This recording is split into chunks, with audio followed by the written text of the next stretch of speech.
What's up, everybody? Welcome back to the basement. It's just me and Ramon here on this Friday, right before July 4th. It is hot as fuck down here. Yes. Hence the new Pete's Basement tank top. Hence the picture on Instagram of me, in a tank top. Yeah.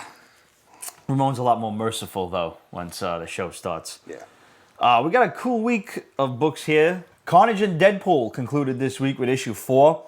We're going to talk about New Avengers, issue 20. Illegitimates concluded with issue 6. Trees 2. What the fuck is going on there? Flash 32. Batman 32. We got Original Sin 3.1. Hulk versus Iron Man. We got Savage Hulk number 1. We also got Original Sins issue 2. We're going to talk about Outcast number 1. Dream Thief Escape number 1. And He-Man and the Masters of the Universe issue 14.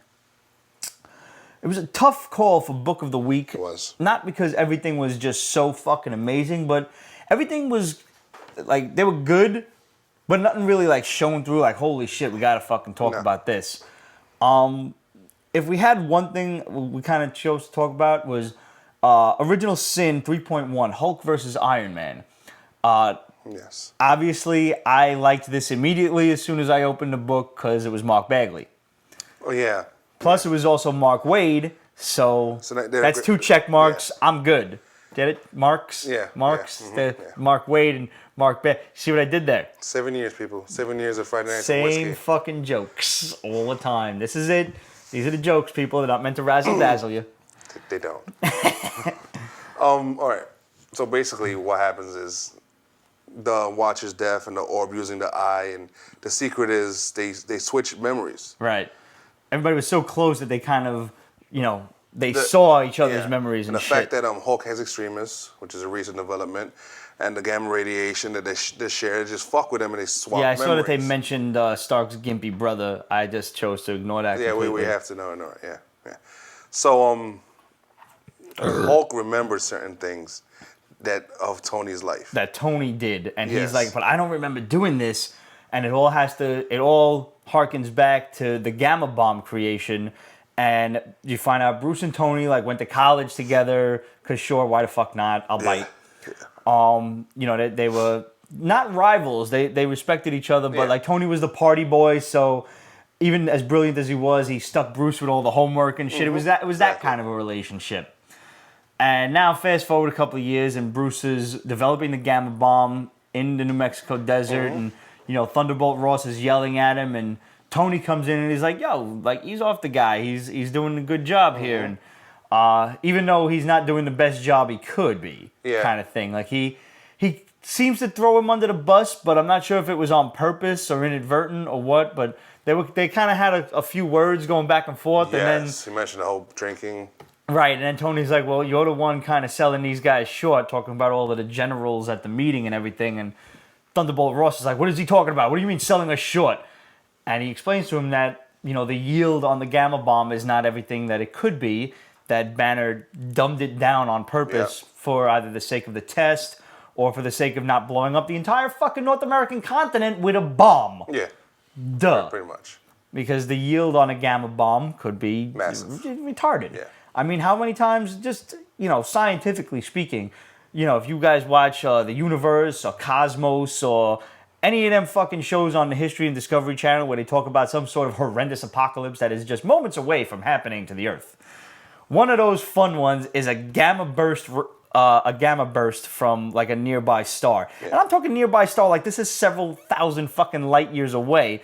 But if it's supernovas, we're going to get a gamma ray burst that's just going to fry the entire planet into a little piece of crispy bacon. Bacon. Dude, I had bacon on pizza this week. I have never done this before in my life, and I didn't think I was going to like it. Because, pepperoni, sure, sausage, but I didn't think, you could put every part of the pig on meat on a pizza. Yeah, you can. Bacon, it goes... Oh, my fucking God, dude. It was like nectar and ambrosia. It was just the perfect marriage of food and everything that I love in life. And you didn't bring that? Nah, it was done. There was nothing left of it. And the funny part is he was complaining about our director, Roger, 10 minutes ago about doing the same shit.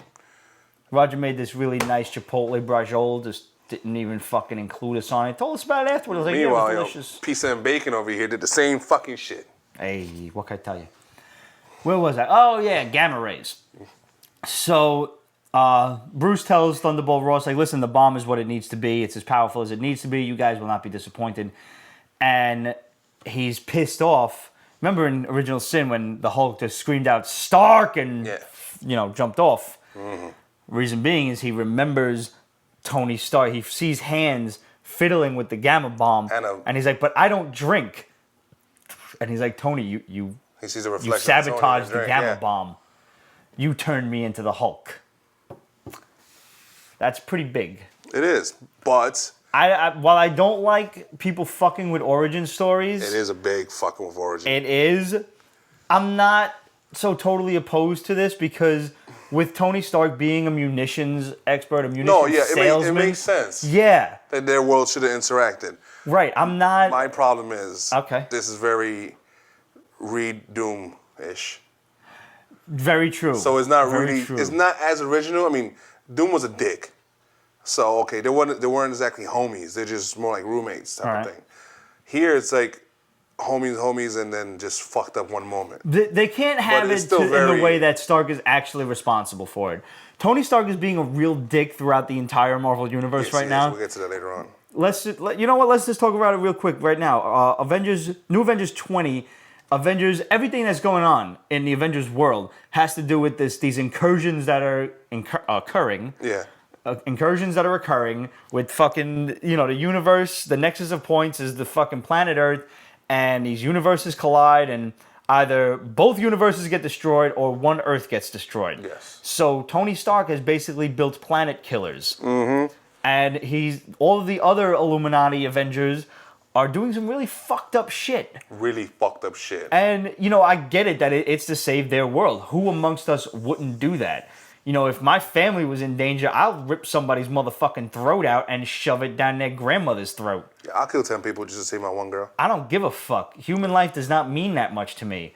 But we've grown up with these heroes where they aspire to be the pinnacle of, heroism, and to watch them willingly, wantedly destroy billions of lives on other planets to save our sorry asses is a hell of a change of pace. I'm not saying it makes them bad guys. It doesn't. They're desperate men doing what the fuck they have to do. But that's a fucked up situation to be in. I don't envy it at all. And I'm actually, now that they're actually getting to the fucking stories where shit's going on, they've stopped talking so goddamn much about this shit. Everybody's like, oh God, what we're doing is horrible. Well, let's just get to doing it and let's let the fans watch. This shit's dragging on so fucking long. It's bad. But all the Avengers books the dragging is bad, but now that we're actually seeing some action, I'm happy. New Avengers 20 has the New Avengers taking on a Justice League of another world. You've got the writer who is this Dark Knight. He's a fucking Black Knight. Yeah. Sun God, who's Superman. You got I forget what Flash's name. A speedster. A Martian Manhunter type of character that's fighting Namor. Some guy named Norn. Dr. Fate, bro. Yes. Takes on Dr. Strange. And he looks like he beats him for a second, and then Dr. Strange just fucking steals his helmet, crushes it. Dr. Fate or whatever goes from a flaming skull head to a little kid, like a fucking teenage... Like Shazam. Yeah, like asshole fucking glasses nerd. And Dr. Strange is like, do you want to know the price of what we do? And his fucking third eye opens. Yeah. And then it looks like demons just fucking attack the whole Justice League. You find out in New Avengers Annual... That he sold his soul for power. Yeah, what's left of his soul. He was missing a part of it. Because of what the fuck they're doing. He made a deal with some demon. Doctor Strange is badass right now. Yeah, he's really fucked up. It's like, damn. I was not enjoying this for the first, I would say, 15 issues. And now that, we're actually seeing some fucking action, it's pretty goddamn cool. It is. But they do need to, wrap it up. Remember that shit from the Dave Chappelle show, the Wrap It Up box? Let's go. Let's go, I remember that. Wrap it up, B. Come on, wrap it up, yeah. Seriously. God, that was some good shit. It was. Guys, you know the drill. Gotta go download the audio show for the rest of it. We got plenty more books to talk about. Yeah. We will not see you for the 4th. We are taking that weekend off to drink and barbecue and celebrate the birth of America. And we hope you will too. Even if y'all are just in Europe or Australia or Germany, Canada, wherever you're at. come celebrate with us. We would celebrate with you guys. Okay, You know? I was expecting some really horrible remarks, some shit. No. Yeah, we all were. There's a few of us in this room right now. We're all expecting something horrible. Nah, man, I'm being patriotic now, you know? No, yeah, okay. Yeah. Was it gonna be like a British joke, like we kicked Something, your ass 200 yeah, years yeah, I ago, kind of expected thing? that, yeah, like, nah, yo, bygones be bygones. We're done with that. It's Okay, cool. all right. Let's come to the World Cup, then we're gonna kick all your asses. Yeah. We'll see you guys in 2 weeks. Enjoy the 4th, stay safe, and guys, if you are lighting fireworks, please be careful. I know, literally, guy, we called him Joey Tree Fingers, and this motherfucker had 3 fingers, went and tried to light off, not an M80, nothing big, he was lighting off a Roman candle, set 2 of his fingers on fire because the bottom one exploded in his hand. Some shit. So be careful when you're lighting them fuses, is all I'm going to say. All right. We'll see you next week. Guys, if you want to talk to us, we do love to hear from you. Questions at Pete'sBasement.com, Facebook.com/Pete'sBasement. Follow us on Twitter. Follow us on Instagram at Pete's Basement. You can also follow me personally at Pete from Pete's Basement. I do love hearing from you guys. And that just about does it.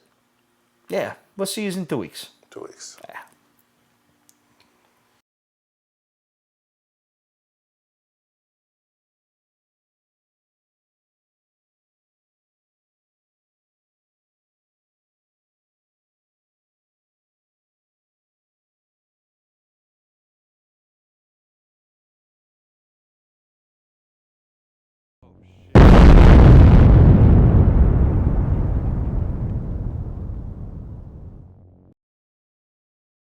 Just lean forward. Just stay basically around where you are. Don't fucking move, asshole. That's the first thing he does, move. You know Wolverine has a tattoo? Yeah? Yeah. How's that possible? Yeah, wouldn't it just heal over? No, his healing factor is like null and void lately. So he went and got a tattoo? Yeah, a rose. For Rose. Yeah. Uh-huh. Yeah.